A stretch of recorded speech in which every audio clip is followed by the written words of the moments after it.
Madame, Monsieur, bonjour. Merci de nous rejoindre à la une de cette édition. L'actualité parlementaire, le ministre des Finances a présenté ce matin le projet de loi de finances 2021 en séance plénière au Conseil de la Nation.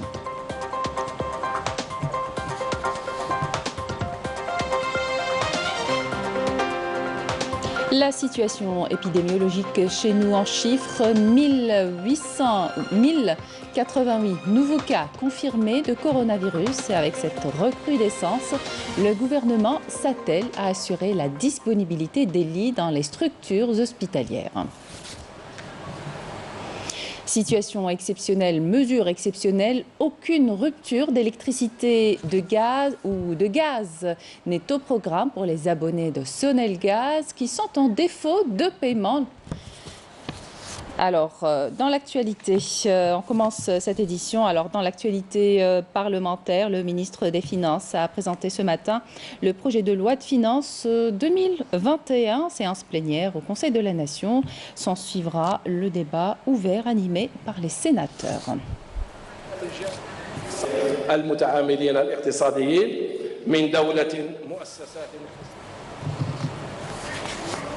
On poursuit cette édition avec la situation épidémiologique en Algérie. 1088 nouveaux cas confirmés de coronavirus, 611 guérisons et 17 décès ont été enregistrés par les autorités sanitaires. Pour plus de détails, écoutons à présent le porte-parole du comité scientifique de suivi de l'évolution de la pandémie du coronavirus, le docteur Jamal Fourar.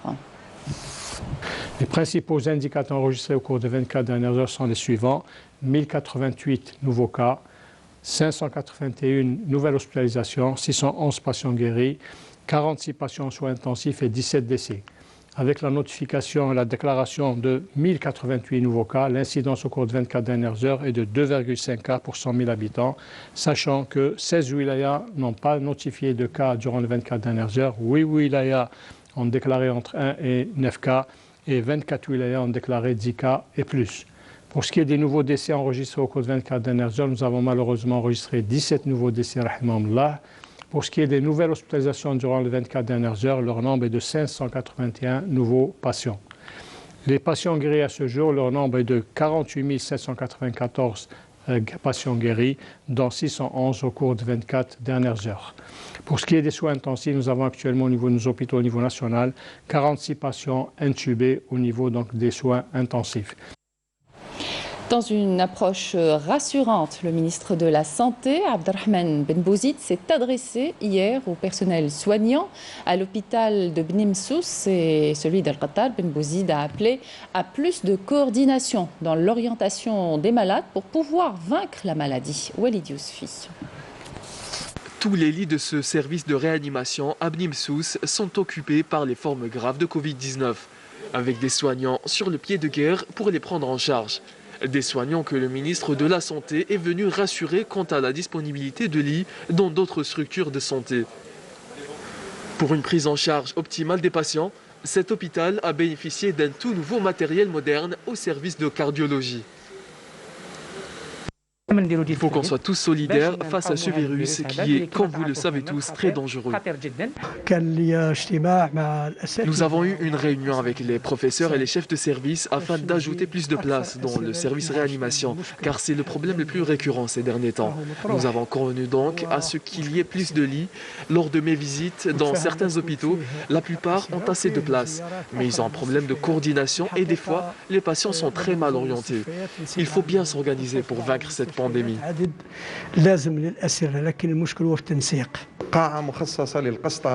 Cette salle sera réservée au pontage et à l'angioplastie, et ce 24 heures sur 24.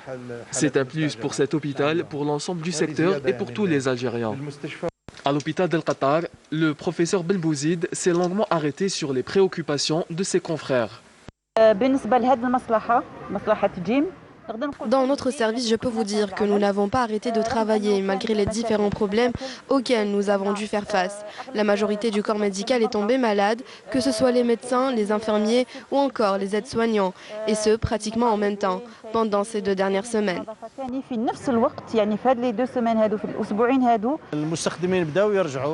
Le personnel de la santé est heureusement de retour. Les lits sont disponibles et il n'y a aucun problème concernant les structures d'accueil. La meilleure solution pour faire face à ce virus et endiguer sa propagation reste le respect strict et rigoureux des gestes barrières. Santé toujours, cette fois à Stif, à l'hôpital de la commune d'Al Alma, qui a fait récemment l'objet d'une extension afin d'assurer et garantir une prise en charge des malades qui ont contracté le coronavirus. Marim Tamis. Face à la recrudescence des cas positifs au Covid-19, l'hôpital d'Al Alma à Sorb el-Khfir a bénéficié d'une extension pour augmenter sa capacité d'accueil et assurer ainsi une bonne prise en charge aux patients. أولاً في بداية الأمر نقدم كل شيء رسالة امتنان وشكر. Je voudrais remercier le corps médical et paramédical pour tous les efforts et les sacrifices fournis durant cette pandémie. Ma visite a aussi pour but de s'assurer de l'opérationnalité de l'hôpital et pour une meilleure prise en charge, nous allons faire une extension. يعني المستشفى وفتح فضاءات أخرى إضافية لتكفل أمثل بالمرضى. Même chose du côté des commerçants qui à leur tour se sont tous mobilisés pour veiller à la disponibilité des masques protecteurs dans la région. Avec le soutien du Wali et du président de l'APC, nous sommes mobilisés et nous mettons à la disposition des Algériens des masques protecteurs. Nous sommes mobilisés et solidaires face à cette pandémie. Que Dieu nous préserve. Les Algériens sont appelés à respecter les gestes barrières pour endiguer la propagation de la Covid-19 et parer à toute éventuelle contamination.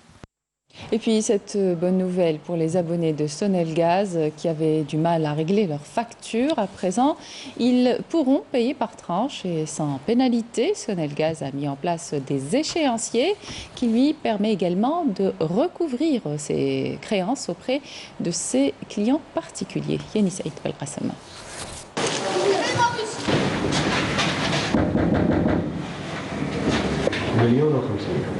عندك 3 فاكتور ماشي 5 توجه للوكاله يديروا لك كالندريي تخلص بلي. Aucune coupure d'électricité ni de gaz, ni de programme pour les abonnés de Sonelgaz qui sont en défaut de paiement. L'entreprise nationale a mis en place un nouvel échéancier pour ses clients particuliers qui ne sont pas encore acquittés de leurs factures. Un paiement par facilité, autrement dit par tranche, en raison de la crise sanitaire. Les créances impayées de l'entreprise ont atteint 171 milliards de dinars au premier semestre 2020, soit une augmentation de 300% depuis le début de l'année. Conséquence directe d'un cumul de créances engendré par la pandémie sanitaire de la Covid-19. Ce nouveau programme de paiement des factures de Sonelgaz est désormais possible et généralisé sur l'ensemble du territoire national. Cette nouvelle méthode de paiement permettra aux abonnés particuliers de ne pas avoir un cumul de créances. Et pour ce qui est des dettes des autres clients, tels que les administrations et les entreprises, nous allons appliquer la réglementation en vigueur. C'est une bonne chose. Cela va vraiment nous aider. C'est une décision qui nous arrange. À présent, nous n'aurons plus de coupures. Plus de coupures pour les clients durant cette pandémie, mais aussi une bonne façon pour la Sonelgaz de recouvrer ses créances. Et parmi aussi les facilitations pour briser la chaîne de contamination, celle d'Algérie Post. Son unité de Tissemsilt a entamé hier l'exploitation des salles omnisports de la Wilaya pour le versement des pensions des retraités. Objectif garantir la mise en œuvre du protocole sanitaire et d'éviter aux retraités les longues chaînes devant les bureaux de poste. L'opération est menée pendant 5 jours selon le calendrier de versement des pensions de retraite allant du 22 au 26 novembre en cours en collaboration avec la direction de la jeunesse et des sports. À l'étranger, le président sahraoui tient le Maroc pour responsable des retombées de la situation dans la région après avoir déclaré le 13 novembre dernier la guerre contre le peuple sahraoui et l'agression militaire qu'il a menée contre les manifestants civils devant la brèche illégale d'El Gargarat dans le sud-ouest du Sahara occidental. Brahim Rali a considéré que l'inaction des Nations Unies et de l'Union africaine ainsi que plusieurs pays envers les appels de la partie sahraoui a entraîné l'escalade de la tension qui menace toutefois la région. Il a rappelé aux Nations Unies que le front aura une réaction forte et ferme contre toute action hostile, et ce, dans le cadre de la légitime défense pour protéger sa souveraineté et les citoyens. Un nouveau vaccin contre la Covid-19 entre en course, celui développé par le laboratoire britannique AstraZeneca et l'université d'Oxford. Il est efficace à 70% en moyenne, voire 90% dans certains cas, ce qui le placerait au même niveau de ceux de Pfizer, BioNTech ou de Moderna. Il utilise une technologie plus traditionnelle que ses deux concurrents, ce qui le rend moins coûteux et plus facile à stocker. L'efficacité de ces vaccins développés en un temps record suscite de grands espoirs dans le monde, alors que de nombreuses populations, notamment aux États-Unis et en Europe, sont confrontées à une deuxième vague du virus, et les restrictions et reconfinements en place plombent lourdement les économies avec une explosion du chômage et des failles. Et les dirigeants du G20 ont, eux, promis dimanche de ne reculer devant aucun effort pour garantir un accès équitable au vaccin contre le Covid-19 malgré ses promesses. La chancelière allemande Angela Merkel s'est dite inquiète de la lenteur des discussions pour fournir le vaccin aux nations les plus pauvres. Dans une brève allocution, le président américain Donald Trump a défendu sa décision de retirer les États-Unis de l'accord de Paris sur le climat, le qualifiant d'injuste et partial, alors que son successeur élu, Joe Biden, s'est engagé à revenir dans l'accord. De hauts responsables de l'Union européenne ont salué, quant à eux, l'engagement unanime des dirigeants du groupe des 20 à relever les grands défis mondiaux d'ordre économique ainsi que ceux posés par la pandémie. Un sommet de 2 jours qui a pris fin hier à Riyad, capitale saoudienne. L'Afrique est à l'honneur. Le wax s'installe en Algérie et c'est la créatrice de mode nigérienne Jamila Maïga qui le lance. Un tissu d'origine hollandaise est très utilisé en Afrique, mais pas que. Un patrimoine que la styliste voudrait partager avec les Algériens. Une belle rencontre que Samira Hadj Ammar a bien voulu partager avec nous. Regardez.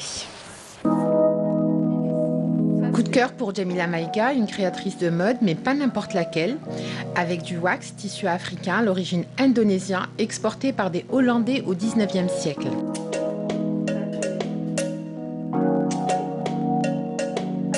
Qu'importe l'origine, l'essentiel est dans le motif géométrique, la couleur vive et la touche ethnique. Une touche qui s'installe dans nos penderies. On adore, surtout quand c'est combiné à la noblesse d'une cause. Ça, c'est des coussins en fait de confort pour les femmes justement qui ont le cancer. Tu sais, je crois que c'est celle auquel on a fait une ablation du sang, ça les réconforte. Je crois que c'est pour dormir en fait parce qu'elles ont des douleurs, donc ça les soulage en fait. J'ai pris le tuto en fait sur internet et j'ai commencé à le faire. Mali, Niger, Nigeria, Sénégal, Jamila Maïga œuvre à sa façon à partager le patrimoine. L'Afrique est à l'honneur. Dans mon travail, en fait, j'utilise un tissu qu'on appelle le wax. Donc, vous avez le wax en fait qui est utilisé. J'aime bien l'utiliser en fait dans une tenue complète, par exemple là. Et j'aime bien aussi faire un mélange en fait de tissus, de couleurs. Donc là, je vais sur l'uni. Par exemple, là, j'avais fait une collection où j'allais sur l'uni en haut et je mettais du wax en bas pour atténuer pour celles qui ne pouvaient pas porter la tenue complète.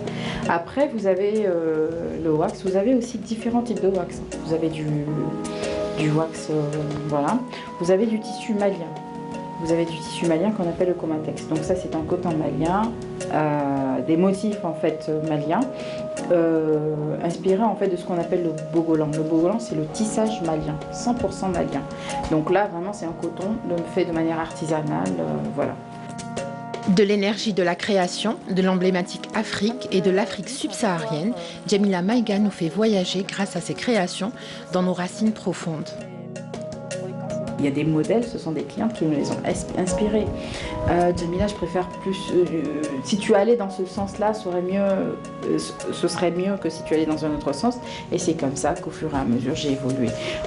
Ce que j'aime en fait dans mon travail, c'est le fait d'avoir pu construire en fait un modèle, des modèles ou des modèles qui plaisent aux Algériennes parce que justement c'est au fur et à mesure en fait des rectificatifs, des changements de ce qu'elles aiment et de ce que je fais que voilà on est arrivé à certains résultats qui ont marché d'ailleurs.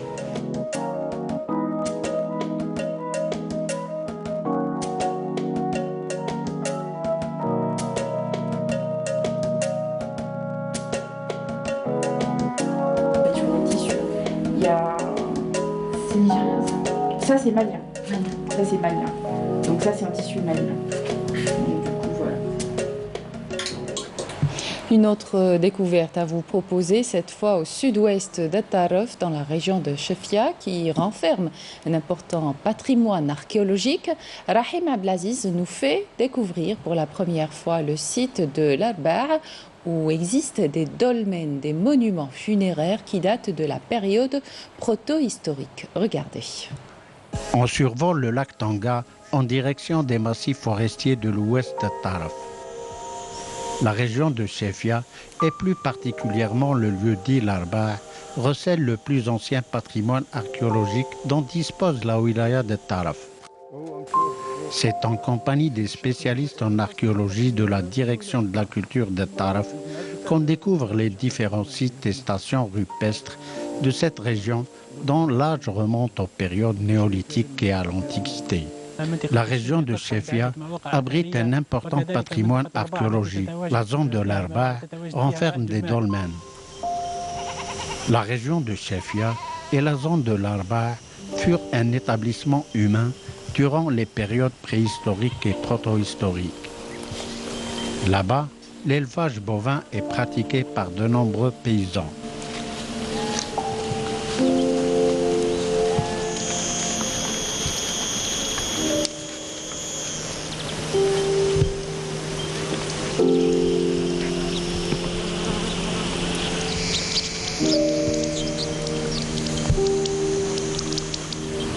Aux côtés de la céréaliculture, des fellahs élèvent des moutons.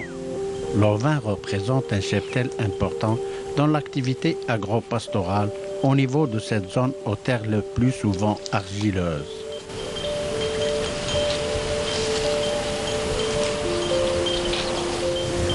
Le caprin et sa viande sont des plus prisés des habitants de cette région où dominent des coteaux.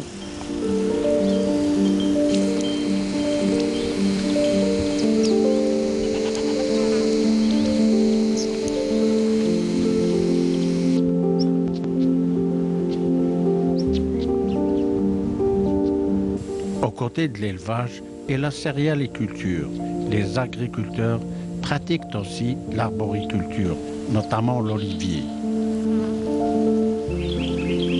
Des dolmens peuplent ces terres agricoles. La zone de l'Arba', commune de Chefia dans la wilaya de Tarf, constitue un important site archéologique. Ce site abrite 12 à 13 dolmens. Le dolmen est ce monument funéraire qui nous renseigne sur la façon dont sont enterrés les morts durant la protohistoire. Il s'agit de dolmens qu'il faut coûte que coûte protéger, n'est-ce pas? Et c'est la fin de cette édition. Merci de votre attention. Excellente suite de programmes sur Canal Algérie.